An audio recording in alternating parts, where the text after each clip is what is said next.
Masih di Kompas Petang bersama saya Maido Elfrina, saudara. Atas putusan yang jauh dari tuntutan jaksa, Kejaksaan Agung resmi mengajukan banding atas vonis Harvey Muiz dalam kasus korupsi timah. Kepala Pusat Penerangan Hukum Kejaksaan Agung Harli Siregar memastikan banding sudah didaftarkan Pengadilan Tinggi Jakarta. Harli bilang saat ini jaksa penuntut umum sedang fokus menyusun butir-butir atau poin-poin dalil-dalil yang terkait dengan memori banding. Kejaksaan Agung mendukung pernyataan Presiden Prabowo Subianto yang mendorong banding terhadap kasus-kasus korupsi yang vonisnya dinilai ringan. Harvey Muiz divonis 6 tahun penjara atau 6 tahun 6 bulan penjara lebih ringan dari tuntutan jaksa yakni 12 tahun penjara dalam kasus korupsi timah yang merugikan negara 300 triliun rupiah. Harvey Muiz juga didenda 1 miliar rupiah dan uang pengganti senilai 210 miliar rupiah. Kami sangat responsif terkait dengan pernyataan beliau, ya, pernyataan Bapak Presiden yang menyatakan bahwa vonis atau putusan pengadilan terkait dengan terdakwa HM yang masih sangat begitu ringan dibanding dengan tuntutan yang disampaikan oleh penuntut umum. Oleh karenanya kami berkomitmen dan sesungguhnya kami sudah melakukan upaya hukum, ya, melakukan banding dan sudah didaftarkan di pengadilan, dan saat ini jaksa penuntut umum sedang fokus dalam rangka menyusun butir-butir atau poin-poin dalil-dalil yang terkait dengan memori banding. Sebelumnya Presiden Prabowo Subianto menyentil hakim yang menjatuhi vonis ringan koruptor. Prabowo meminta jaksa segera mengajukan banding atas vonis ringan koruptor.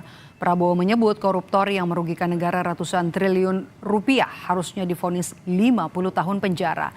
Di acara Musrenbangnas Bappenas Senin siang, Prabowo bilang rakyat mengerti adanya ketidakadilan terhadap pelaku korupsi yang merugikan negara ratusan triliun. Meski tidak menyebut kasus korupsi yang dimaksud, namun pernyataan Presiden jadi sorotan di tengah vonis ringan Harvey Muiz.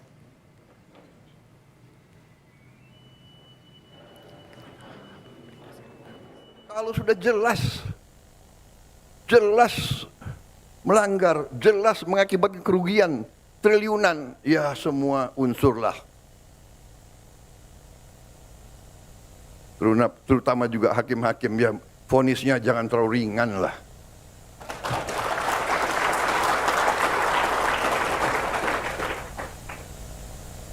Nanti dibilang Prabowo nggak ngerti hukum lagi. Tapi rakyat pun ngerti, rakyat di pinggir jalan ngerti.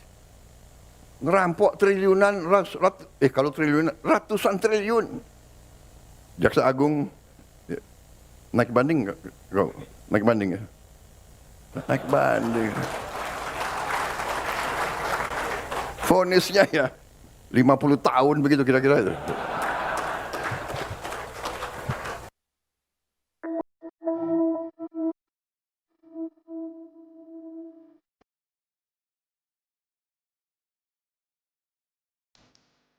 Sorotan terus mengarah terhadap vonis ringan kasus korupsi timah yang merugikan negara hingga 300 triliun rupiah.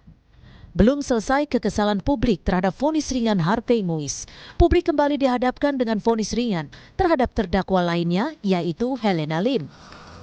Terdakwa Helena Lim yang terbukti membantu Harvey melakukan korupsi divonis 5 tahun penjara dan membayar denda sebesar 750 juta rupiah. Menyatukan pidana terhadap terdakwa Helena oleh karena itu dengan pidana penjara selama 5 tahun dan denda sejumlah 750 juta rupiah dengan ketentuan apabila denda tersebut tidak dibayar diganti dengan pidana kurungan selama 6 bulan.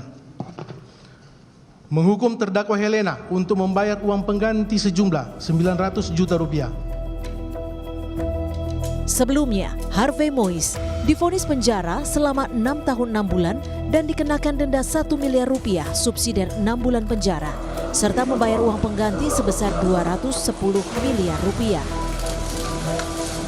Satu, menyatakan terdakwa Harvey Muiz terbukti secara sah dan meyakinkan bersalah melakukan tindak pidana korupsi yang dilakukan secara bersama-sama dan melakukan tindak pidana pencucian uang yang dilakukan secara bersama-sama sebagaimana dalam dakwaan ke-1 primer dan dakwaan kedua primer. 2. Menjatuhkan pidana kepada terdakwa dengan pidana penjara selama 6 tahun dan 6 bulan. Atas vonis ringan ini, Kejaksaan Agung resmi mengajukan banding atas vonis Harvey Muiz yang lebih ringan dari tuntutan jaksa yaitu 12 tahun penjara. Jaksa penuntut umum juga mengajukan banding pada 4 terdakwa lain di kasus korupsi timah. Sikap menyatakan banding ini oleh jaksa penuntut umum setelah menggunakan masa pikir-pikirnya dilakukan dengan mempertimbangkan yang pertama bahwa dari sisi stramat bahwa jaksa penuntut umum melihat bahwa ada range yang terlalu jauh antara tuntutan dengan putusan. Vonis ringan ini pun mendapat banyak sorotan dari warganet. Mereka menyampaikan kritik lewat meme yang diunggah ke media sosial. Sebagian meyakini bahwa hukuman Harvey dan rekan-rekannya masih akan mendapat pemotongan lagi. Hitungan jaksa kasus korupsi timah ini mengakibatkan kerugian negara hingga 300 triliun rupiah. Tim Liputan, Kompas TV.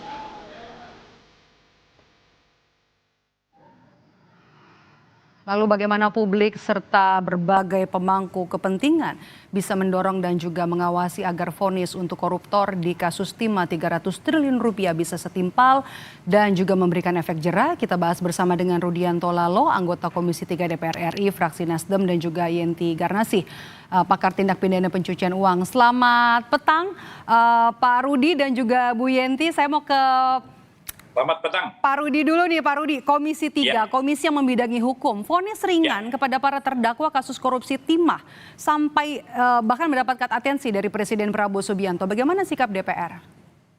Yang pasti putusan rendah yang divonis oleh hakim pada perkara tindak pidana korupsi kasus timah ini dinilai oleh masyarakat publik, termasuk Presiden, termasuk kami di DPR, sungguh-sungguh sangat mencederai rasa keadilan masyarakat. Ya, kasus yang nilai kerugiannya disebut 300 triliun, lalu kemudian dihukum hanya 6,5 tahun. Sementara di kasus lain, pidana umum, misalkan pencurian dan sebagainya, juga divonis kurang lebih hampir sama. Sehingga ini banyak dipersandingkan di sosial media. Hukuman 300 triliun kasus tipikor yang katanya adalah kejahatan extraordinary crime, kemudian kasus lainnya tindak pidana umum biasa juga dihukum hampir sama. Akhirnya ini menambah kegelisahan, keprihatinan publik terhadap institusi peradilan kita. Seharusnya institusi peradilan kita ini berkaca. Harusnya hakim menggali nilai-nilai rasa keadilan masyarakat yang tumbuh di masyarakat. Ketika Presiden mengatakan bahwa, menyentil bahwa harusnya dihukum 50 tahun, ini kan koreksi sebenarnya bahwa harusnya hakim progresif. Ya. Harusnya ketika kasus korupsi disebut extraordinary crime, atau kasus korupsi ini dianggap sebagai musuh negara, instrumen pemerintah, eksekutif, legislatif maupun yudikatif, 3 cabang kekuasaan ini, kan orientasinya kan bagaimana tercipta keadilan sosial. Harusnya menafsir ini sebagai bahwa hakim juga harus berpikir rasa keadilan masyarakat. Sehingga ketika jaksa pengacara negara menuntut seorang terdakwa dengan misalkan 12 tahun penjara, ya setidak-tidaknya sama dengan tuntutan jaksa hukumannya. Tapi kan kita tidak mau masuk mengomentari putusan karena itu menjadi kekuasaan independen dan merdeka oleh seorang hakim. Tetapi yang kita prihatinkan hari ini seperti tidak ada rasa keadilan. Harusnya hakim ini tempat untuk mencari keadilan dan nyata-nyata mudah dibuktikan bahwa betul orang yang dibawa jaksa ke persidangan betul-betul orang yang dianggap melakukan tindak pidana korupsi. Sehingga harusnya hukumannya harus lebih tinggi gitu loh dibanding kasus-kasus yang bukan misalkan kejahatan yang luar biasa. Oke, kami sudah dapat poin Anda, Pak Rudi. Saya mau ke Bu Yenti dari sisi hukum. Tadi kan Pak Rudi juga sudah bilang harusnya mudah begitu ya untuk melihat apa yang terjadi, bukti-bukti di persidangan. Kalau menurut Anda dari sisi hukum, apa saja dalil yang kemudian harus disusun jaksa penuntut umum agar vonis korupsi timah di tingkat banding ini bisa adil, memberikan rasa keadilan?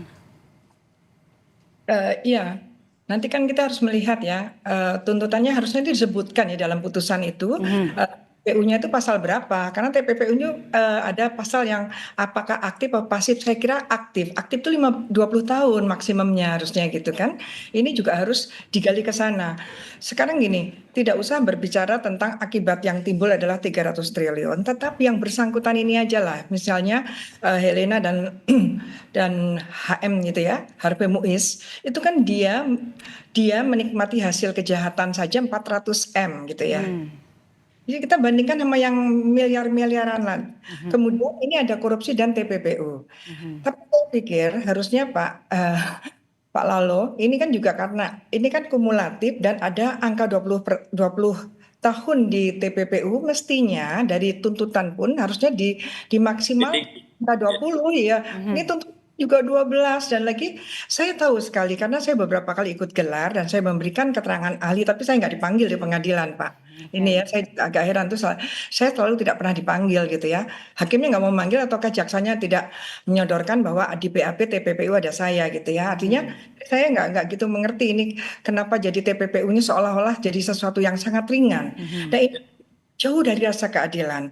Kemudian begini, untuk para hakim, mungkin untuk para ketua Mahkamah Agung saja ya, bahwa ada azas di antara perkara-perkara yang ditangani oleh para hakimnya, kalau perkara itu sama atau hampir sama-sama korupsi, tidak boleh ada disparity of sentencing yang semakin lebar ya, perbedaan lebar. Misalnya dalam minggu yang sama Budi Said 15 tahun korupsi juga hanya 40 miliar.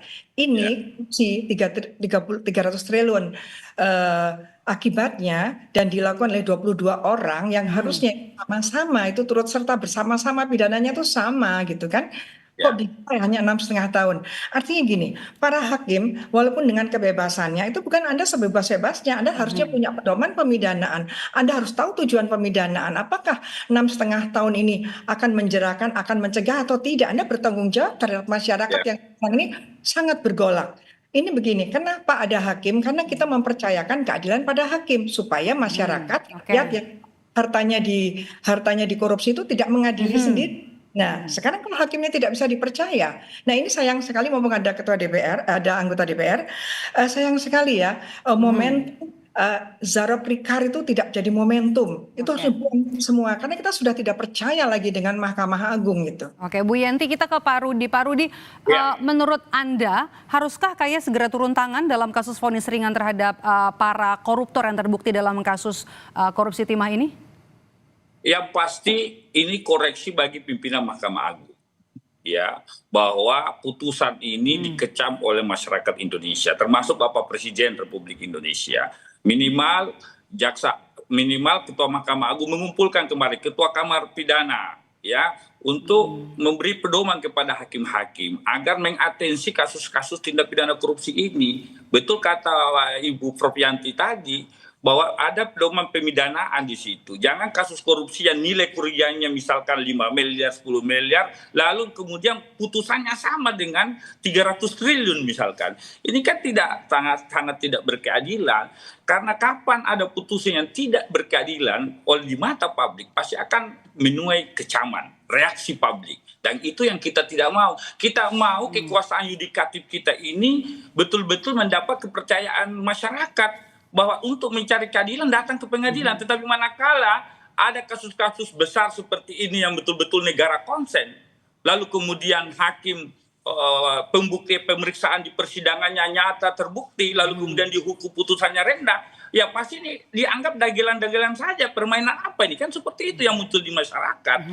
Makanya kita dorong kekuasaan yudikatif ini, sekalipun kekuasaan independen merdeka, sebetulnya tidak semena-mena juga menafsirkan dia merdeka dan bebas, tetapi harus menggali, menggali nilai-nilai keadilan yang tumbuh di masyarakat. Ketika korupsi ini dianggap extraordinary crime, harusnya putusannya juga luar biasa tinggi kan. Oke. Seperti itu. Pak Rudi, Makanya kita merindukan sosok-sosok Artijo Alkotsar, kira-kira begitu. Oke, Pak Rudi sebagai komisi yang membidangi hukum, anggota Dewan yang membidangi hukum, bagaimana supaya upaya banding Kejaksaan Agung nantinya bisa maksimal di tahapan selanjutnya? Ya tentu putusan kan dalam asas hukum itu disebut res judicata pro veritate habetur. Artinya putusan itu dianggap benar sebelum ada putusan lebih tinggi yang membatalkannya, kan seperti itu. Ya kita berharap upaya banding ini judis fakti di tingkat banding menggali kembali, memeriksa kembali dan mengadili kembali. Kan seperti itu. Kita berharap hakim tinggi di Pengadilan Tinggi Jakarta ini melihat reaksi publik yang besar ini, ikut juga menjadi keprihatinan mereka untuk memeriksa kembali pemeriksaan kasus ini. Apalagi Bapak Presiden sudah nyata-nyata dalam pidatonya menyentil ya kasus ini, kehukuman yang rendah ini, karena harus dipandang Presiden sebagai kepala pemerintahan dan kepala negara harusnya menjadi panduan moral lah bagi penyelenggara negara. Mau yudikatif, legislatif, mau eksekutif, muaranya tujuannya adalah keadilan sosial. Ketika ada putusan hakim yang tidak berkeadilan, maka itu koreksi bagi peradilan kita. Kira-kira begitu. Oke, saya mau ke Bu Yenti. Bu Yenti, kalau kita lihat ya di media sosial banyak sekali meme yang mengatakan ada diskon potongan, bahkan juga banyak kritikan bahwa tidak perlu takut jadi koruptor di Indonesia karena hukumannya ringan begitu ya. Ini sebuah vonis ringan terhadap koruptor di kasus korupsi timah ini mungkin jadi dagelan, padahal sebenarnya harusnya ada keadilan, rasa keadilan yang diperoleh oleh masyarakat dalam vonis yang diberikan oleh hakim. Bagaimana Anda bisa memastikan bahwa tidak ada lagi celah bagi vonis hukuman ringan atau vonis ringan bagi para koruptor yang ada di Indonesia?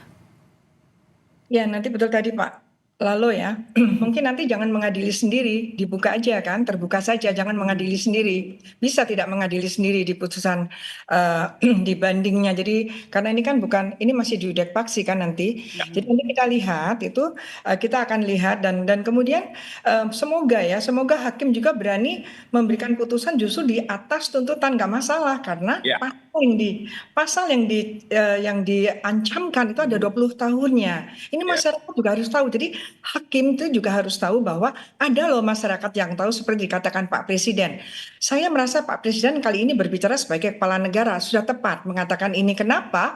Karena JPU itu adalah, kalau di luar negeri itu kan state versus, dalam hal ini versus Helena atau versus Harvey. Artinya apa? Jaksa penuntut umum itu kan on behalf negara, kepala negara. Jadi pas aja kalau Pak Presiden mengatakan itu, bahwa loh kok yang dirugikan negara, kok seperti ini. Lagian gimana ya, kita bisa melihat hakim itu terlalu kreatif ketika akan memberikan peringanannya ini. Misalnya masih menjadi tulang punggung, masih baru ini pelecehan terhadap rasa keadilan masyarakat.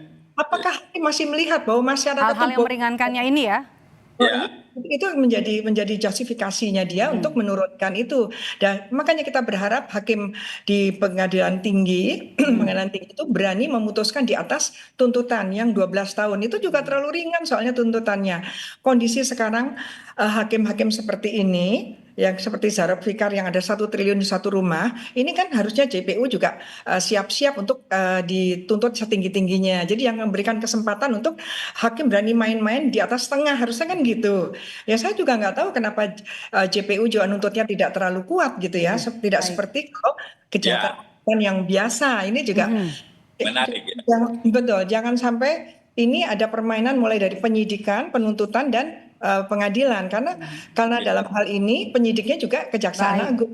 Kita sama-sama akan mendorong dan juga sama-sama mengawasi agar vonis koruptor di kasus korupsi timah ini bisa setimpal dan juga sekaligus memberi efek jera. Terima kasih sudah bergabung bersama kami, Rudianto Lalo, anggota Komisi 3 DPR dari fraksi Partai Nasdem, dan juga Ibu Yenti Ganarsi, pakar tindak pidana pencucian uang. Terima kasih Pak Rudi dan juga Bu Yenti.